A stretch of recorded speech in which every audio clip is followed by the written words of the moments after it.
All right, guys, you ready? I'm gonna do another video of reading from this awesome journal here. This awesome piece of documentation that documents my fucking condition. This is great. This is very great. This has been in my possession for years, dude. It is the first fucking time I've read it, I guess. Since, man, what the fuck. So I'm hiking down this new trail, and I get freaked out. What happened? I'm having a panic attack right now. The trails feel so long as I've diverted off. I'm sure I haven't gone more than 2 miles. Short hike.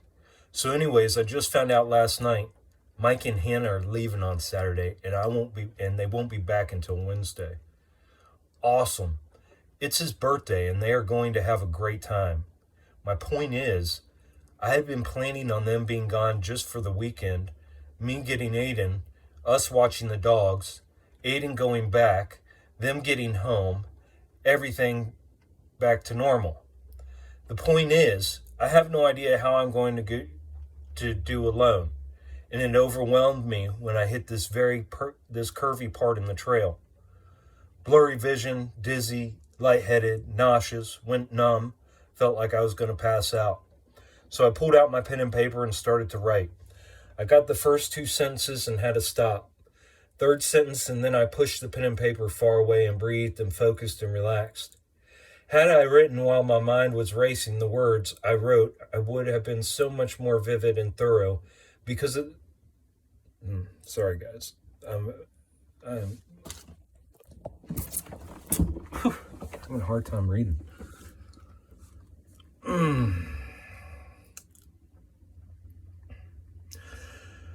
The point is, I have no idea how I'm going to do alone, and it overwhelmed me when I hit this curvy part in the trail. I already read that. Okay, so I started to write. I got the first 2 sentences and had to stop. Third sentence, and then I pushed the pen and paper far away and breathed and focused and relaxed. Had I written while... Okay, I gotta stop. Sorry, okay. That's it. I'm done. Fuck, I'm hurting now. Okay. We'll do some more journal reading, another time. That's hard to do. That hurts. Okay, I'm done. So yeah, today, guys, today is the day after yesterday. I think it's the 27th,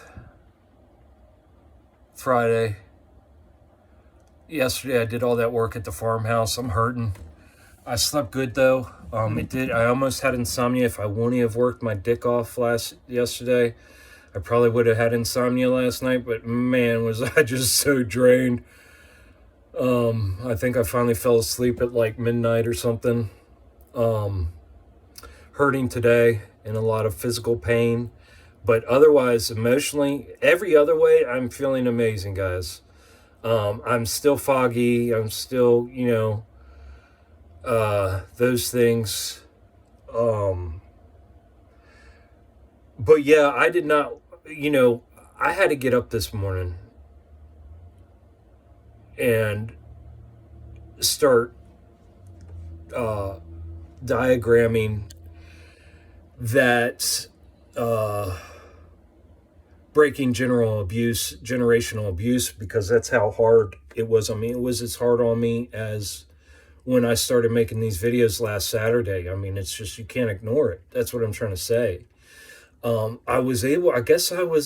This didn't happen last time when I went through my TBI, because I was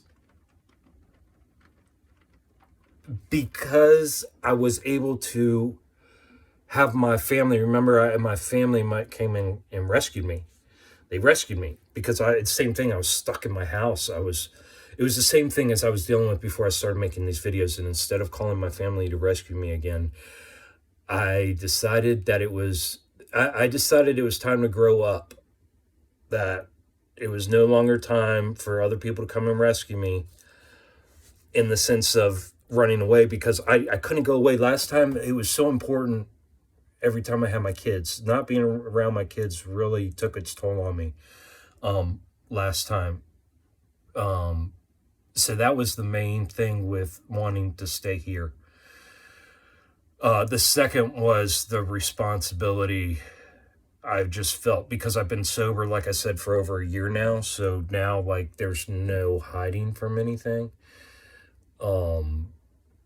And very strict, on myself, and just realizing, it's just 100% open honesty. It's because anything built on a lie just fucks everything up, and then, God damn, it makes everything difficult, man. So I guess this is, like I said, a chance to start again, to start new. But right, I tried last time, but damn, I didn't realize these things, again, because I thought, okay, because my thought last time was, okay, I'll get my brother and sister. I thought the thing I needed to break last time, which it was something I needed to break last time, was my hard-headedness and being, I could do it all by myself. Because I realized then that I couldn't, because I was having all these things, and I couldn't. I was running myself into the ground quickly. I mean, I was done. So they rescued me. And I was still drinking too. So, without those two things this time, it allowed for this deep healing. Because what I said earlier was so powerful about how every time my mom would intervene in my life as an adult, it felt like a concussion.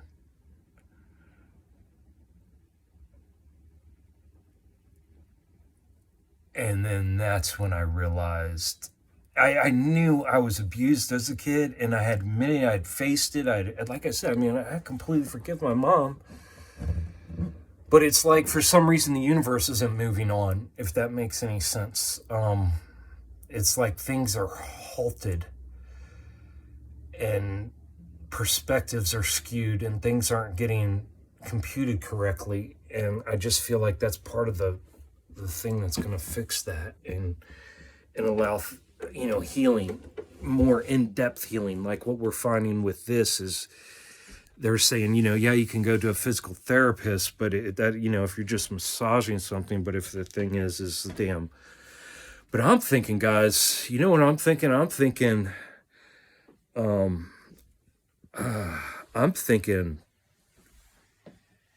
that this can be completely healed no matter what. Other than scar tissue, I don't know if scar tissue can be healed. But I don't know if you can regrow and place a scar tissue and like sort of push that scar tissue to where it doesn't even matter anymore. I'm not sure. But yeah, the more I look into prolotherapy, it's it's like a $10,000 procedure, and over the course of months, and that's just getting started. And I don't have that time. I gotta look at me. I'm concussed and broken, and still having to move. And at some point, I got to go back to work, guys. You know what I mean? So there's no time to, to do that kind of thing. So we're doing, and that's not what this is about, anyways. But at least we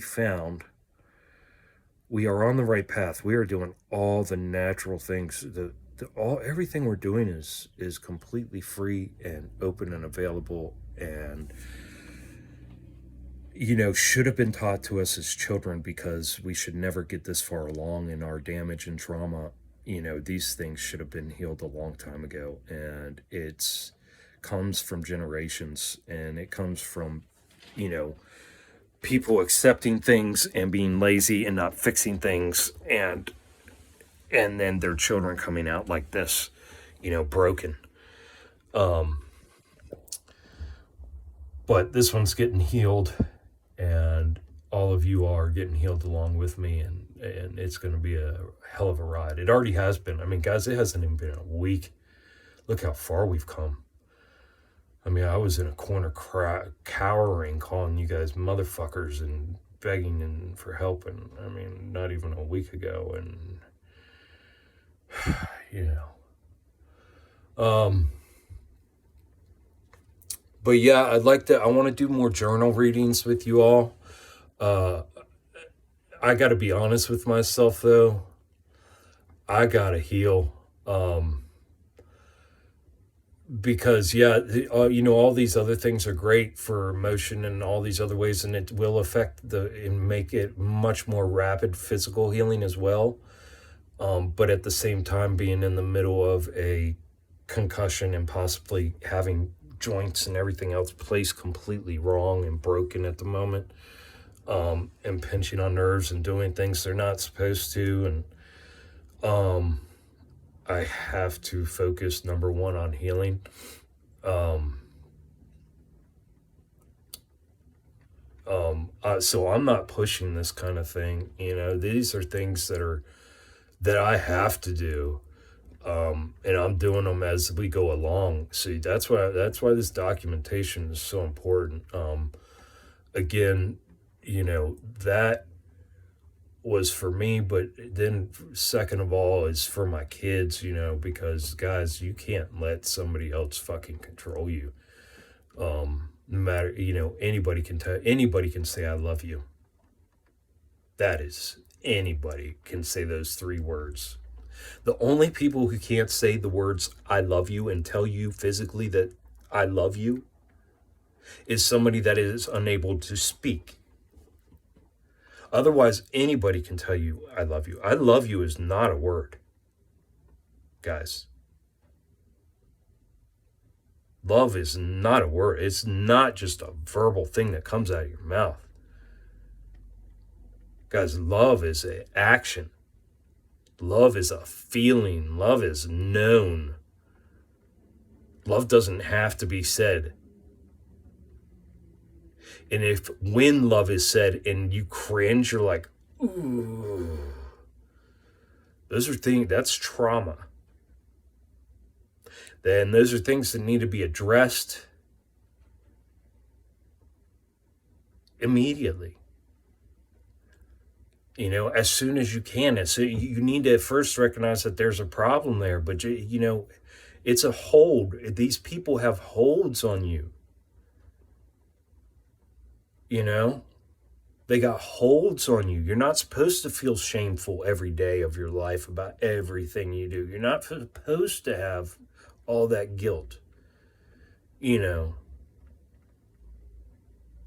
then be told, oh, but I love you.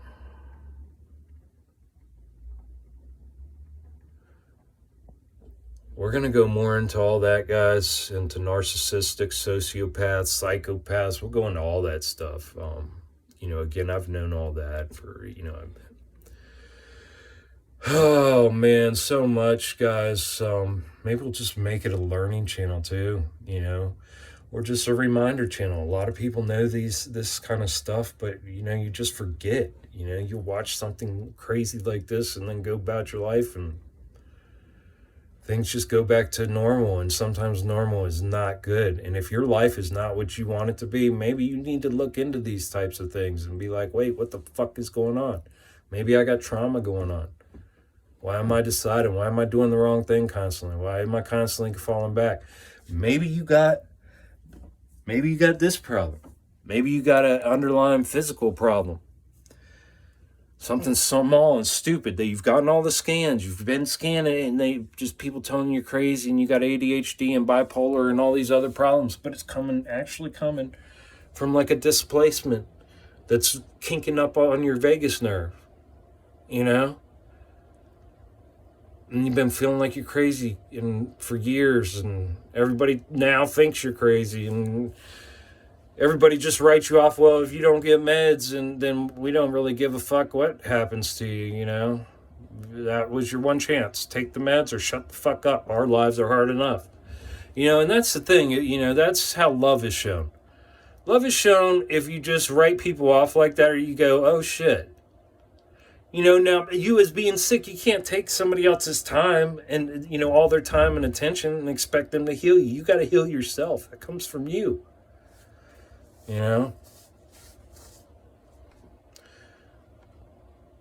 But people are in our lives, and sometimes they're there and they're there to help. Sometimes they're there and they need help. But they're always there for love. And we got to remember that. Love y'all.